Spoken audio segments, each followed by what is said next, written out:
Hello YouTube, my name is Matt, also known as Ria Oak in the online world, and I decided today to show you my two arcade panels that I designed and my father had helped me do the woodworking on, and I did a lot of the wiring in it.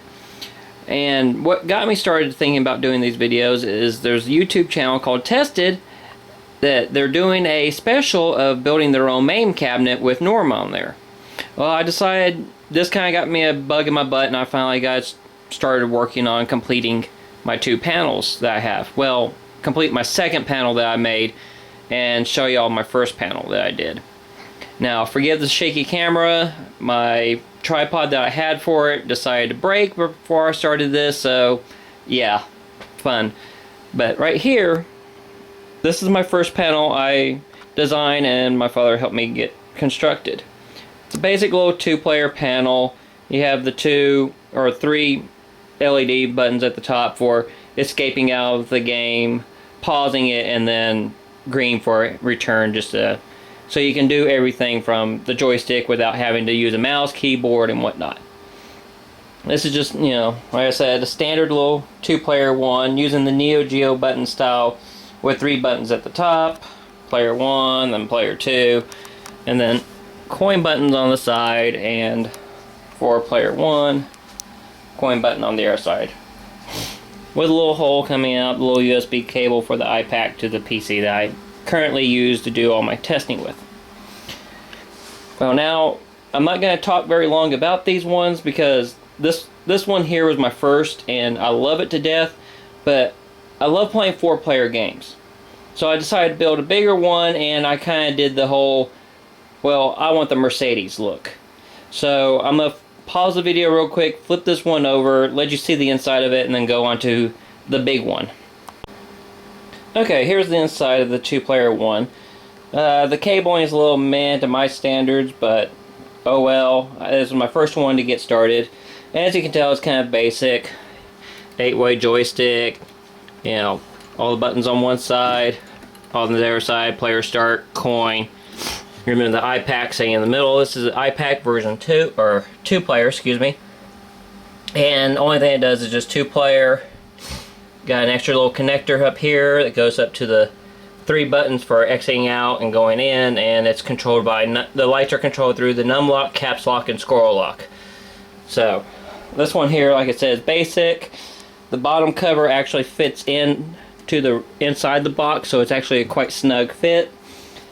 And that's pretty much it. There's not much to this one because of it being the very first and very basic. So let me pause the video again, get the big boy out, hook it up, and get it going so you can see my Mercedes basically. Bye. Okay, now it's time to show you my Mercedes version. It's still a little bit of a work in progress. I'm trying to get to the point where I can finally say I'm done with it, but I keep adding new things, thinking of new ideas, keep changing up, so this is what I got so far, and I'm actually quite happy.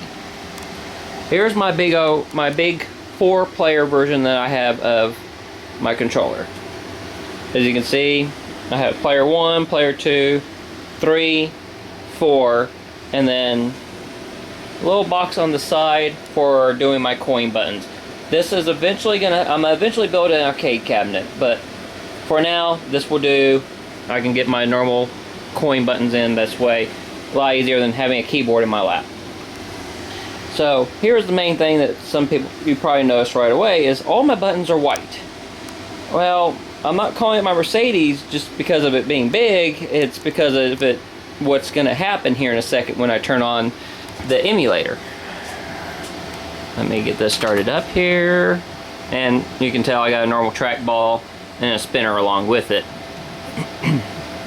Come over here, start it, and here it goes. Hopefully you can see it quite well, or hopefully you can see it well with my lights on, but I'll probably record a little bit with the lights off, so hopefully it'll come out. And it goes through a little pattern to start off with, and then it lights up. As you can tell, I'm still sticking to the Neo Geo pattern for the 4 bottom buttons, but the 3 top buttons match the current player joystick color. So red, red, blue, blue, yellow to yellow. trackball. It may not come out on the camera. It's actually kind of a purplish color if I can get it just right, along with the buttons at the top. Those are kind of like a almost like a light purple, dark purple, and sky blue. Like I said, they may not come out on the camera very well. And then come on, focus camera, sorry. The player buttons light up. You know, start buttons, each of them do. There's player 2, that's probably a better view. And then over here on my coin box, I have each color matching the right thing. Forgive my camera, it's always a pain trying to get focus. Okay, so this is basically my Mercedes, as I keep saying. The nice thing about it that's real nice is when I go through my playlist, sorry, go into my favorites here. Let's do the first game. Let me mute it so it won't overcome. 1941, only player 1. Or player 1 lights up, red, blue. Player 2, red, blue. I kind of got some of the lights programmed to match the actual arcade cabinet's control panel. So as I go through, as Action Hollywood, there's no real color to that one yet. That one doesn't either. Alien Syndrome, you know, only the red button lights up. Forgive me. Battletoads, you come down here to it. You know, player 3 lights up, player 1, player 2, and of course, no lights for player 4 because it was a 3-player cabinet. And my coin box also does the same. So for a 3-player game, you got 3 lights on it. 2-player game, 2 lights. 1 player, almost the same principle. Here's Turtles, it's a 4-player, along with the panel. And you got purple, blue, oops, it got bumped, sorry. Blue, yellow, sorry, it's been a pain today. Yellow and red. I know the colors for the turtles are backwards on this, but oh well, that's for another day. I'll fix that later. But if I do decide to change it, if I go into the main config, change, you know, this to be player 1 joystick, the color mapping will actually follow the buttons correctly. And then let me find Marble Madness here, and then, you know, normal lights, you know, player lights up, player 2. Trackball is blue, but unfortunately this game had 2 trackballs. I only have 1, so that's, I'll get to that part later on. So here's the side of it, and then on the back I kind of got ingenious. Originally I had 5 USB cables coming out of this cabinet to go to the PC. Well, I replaced one of the controllers in it, which I'll show later, and end up replacing it with a controller that took care of the spinner and the trackball at the same time. So I got tired of having 4 cables coming out, plus power going into it, and then the wire from my little coin box over there. So I decided to, originally it was a 15-pin joystick connector. This one here, I went ahead and did I redesigned it recently and went ahead and made a 25-pin connector of my own design. And the cabinet has its own. So once this thing's self-contained, that's it. The only thing you have is just this one connector to hook up, and away you go. Let me get it back in. And I probably kind of goes into a demo pattern on one side. So I kind of reset it. It will probably kick in here after a bit. But give me a minute. Let me pause the video and flip it over and show you for the bottom part.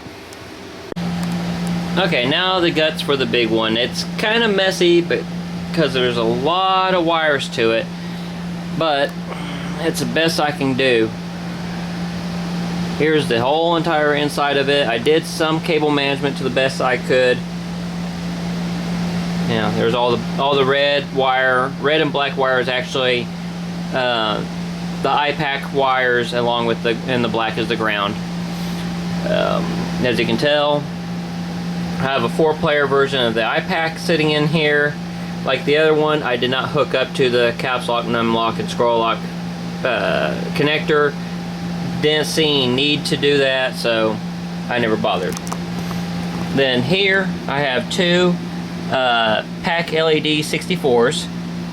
One runs player 1 and 3. The other one runs 2 and 4. So that's one there. And there's the other one. The wires for the buttons, they're very thin. That's why it kind of looks a little bit messy, because it's kind of hard doing cable management on it. And I went through and had to actually buy the pins, and I used heat shrink to go around the pins that fit into the connector, or into the board. There's actually a connector for it, but I cannot seem to find the right size pins for it and the right crimper tool to actually crimp them without crushing the pin every time. So this was my little, I gotta figure out a way to do it. I did it. It works great. And a little side note on the heat shrink, if you notice, on some of it, let me find some. You can actually see it there. Red is the positive, and then white heat shrink is the negative for every LED. One of the iPacks actually also controls the LED to the trackball. And the trackball here, I'll start with, I should have said from the beginning, but forgive me. The trackball is from Groovygamegear, along with all the buttons. And originally I had bought buttons for this panel that was all the same color as mine over there. I was doing the same kind of pattern. I went ahead and bought all the buttons for it, and later on the pack LED, or what does he call them? I cannot remember right now the name of them, but I'll probably put on the video the name of the buttons whenever I find it. From Groovygamegear, he started selling them. Originally I was able to get 7 buttons, but this time later on he got more in, and I was able to just go ahead, spend the money, replace them all. Player start button. You know, I kind of went through. I didn't want to buy a RGB LED for the player start buttons, if I can get it to come off here. So I went ahead and just got, let me aim it right, a little white LED, kind of placed it down in there, hot glued it into place. There we go. Come on, where am I? There I am. Sorry. I'm a pro cameraman, as you can tell. So I kind of stuck it in there, wired it up to the iPack, and called it good from there. I'll replace that later.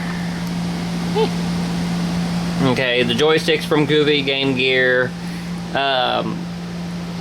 The iPack and the pack LED controllers are from Ultimarc, a UK company. I love their boards because they are sound. The best ones I've messed with so far. The iPack, you can program it. Once you program it, it will hold on to that memory for, I guess, forever, until the ROM chip dies in it. I don't know. Same thing with the pack LEDs, they're programmable. Now my spinner is also from Groovygamegear, along with the trackball, as I said. And the trackball is the Electric Ice T, and I think that's also the name of the buttons. I think they were Electric Ice, but like I said, I'll put in the deal. Groovygamegear's controller for their spinner and for the trackball was good. But if you already kind of counted, I had 1 USB device, 2 USB devices, 3, and then I had 4 and 5. So there's my 5 USB cables. Well, Ultimarc makes this little controller called the UHID. You can program any pin to do anything. They can be trackball or your mouse X, Y, and Z access. You can have it be a button, a LED, a joystick, yaw and roll. I mean, you can do so many things with it. Well, I went ahead and bought one and got the trackball hooked up to it, and trackball power and its actual X and Y access data, and got that working with it. Well, the spinner was a little bit more difficult. I kind of had to sit there and reverse engineer their cable because I couldn't find any documents online about it. So I reverse engineered their cable and was able to get it go through the UHID. Because originally their spinner would also run on the X-axis. Well, I didn't like that. Because if you bump the spinner when you're doing the trackball, it would throw you all over the place. So now I have my spinner actually set to the Z-axis and trackball only on X and Y. Nothing against Groovygamegear's controller for their spinner and the trackball. It ran great. I just didn't like it. So, and then my recent upgrade with me doing the changes on the port, I went ahead and just went full on with the port. Like I said, originally it was a 15-pin connector, and I had most of the stuff coming in, but I still had USB cables coming out. So I decided to I got one of my old little USB hubs. So far it works great, and like I said, I forget my camera work. Got the USB cable, cut it, pulled it apart, pinned it out, and designed, and basically, like I said, I designed my own cable. So now I have my coin box buttons for the coins, the LEDs that's on the coin box, USB, and originally I had both pack LEDs have separate power. I went ahead and combined them together. So now I have my 12 volt with the negative's on the other side, and my this is my 5 volt and 12 volt going to a little screw down board. As you can tell, I kind of marked out what's what, and my USB hub and both pack LEDs run off of this one little connector. So I have one place for everything. So one connector makes it easier, and then I can actually seal up the box and I'll be good.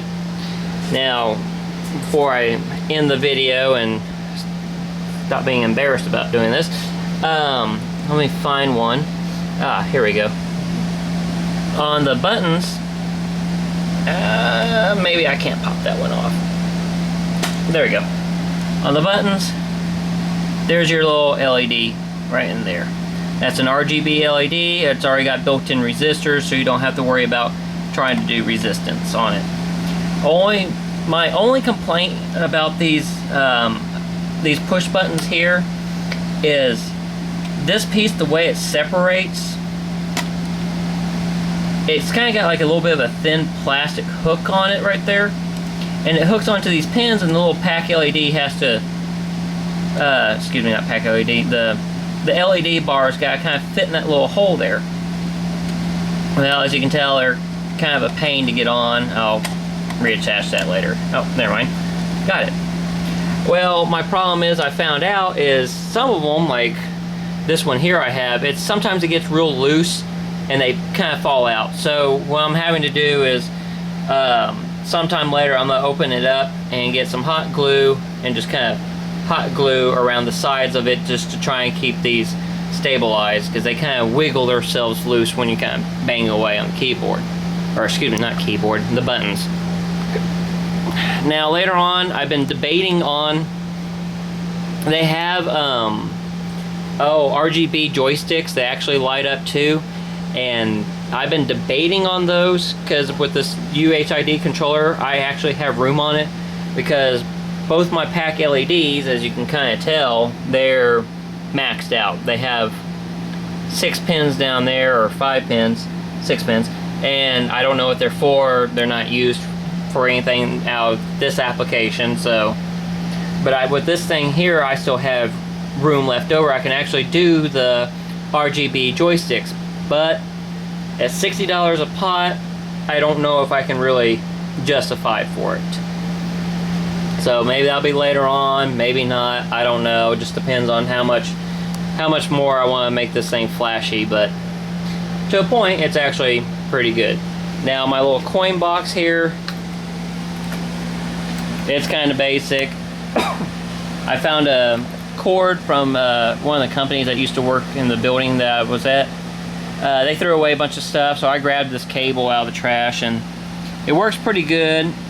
It has a lot of wires in it, so that's how I send my buttons and my LEDs down, and then it just kind of comes around. There's my little LEDs. They're all hot glued in. Hot glue is kind of my favorite thing for holding things into place on this thing. Along with my another little strip, screw down strip, and then your cable coming in. A zip tie to kind of keep it from getting pushed in or pulled out and yanked out. Now all these have bottom covers. I just uncovered it for now. The blue LED, I had to kind of put a little bit of a resistor on it because it was one of those, it was bright and one of those headache causing brights. Found some metal covers, kind of put the LED up into there, make it a little nicer. So, but that's my control panel. Hopefully y'all like it and give me tips on anything. Side note, none of my panels are actually covered or have I guess like background graphics on it, because a lot of the wood, when I cut it, it actually has a nice finish to it. So this one here, I actually stained it kind of a cherry color. Like I said, I don't know how well you can see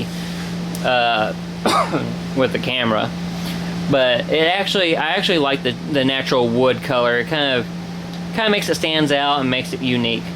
So I'm gonna go ahead and sign out, and at the end of this I'll probably put a little clip of what it looks like all lit up. Hopefully it comes out good on the camera, but no guarantees. Thank you. Here it is in the dark. You probably really can't tell the lights very well on it, sadly. I love how cameras do that. And then the coin box, you can kind of see it's lit up. Maybe I can zoom in on one of them actually better. Here's your green. That helps a little. Here's the purple. You can kind of see my color pattern I kind of got going. Same with my same buttons at the top of the other one. There's that one, and there's that one. And side note, I didn't add it into the video, so I had a herp-a-derp moment. What powers everything is this little power supply right here. It's from Ultimarc also. It does 5 volts, 12 volts, AC to DC conversion, along with the little dial-in device. So if you don't need exactly 5 volts, you can get down to like 4 volts. I think you can almost get to 3, but it kind of tweaks out after that. So that's the panel. Thank you.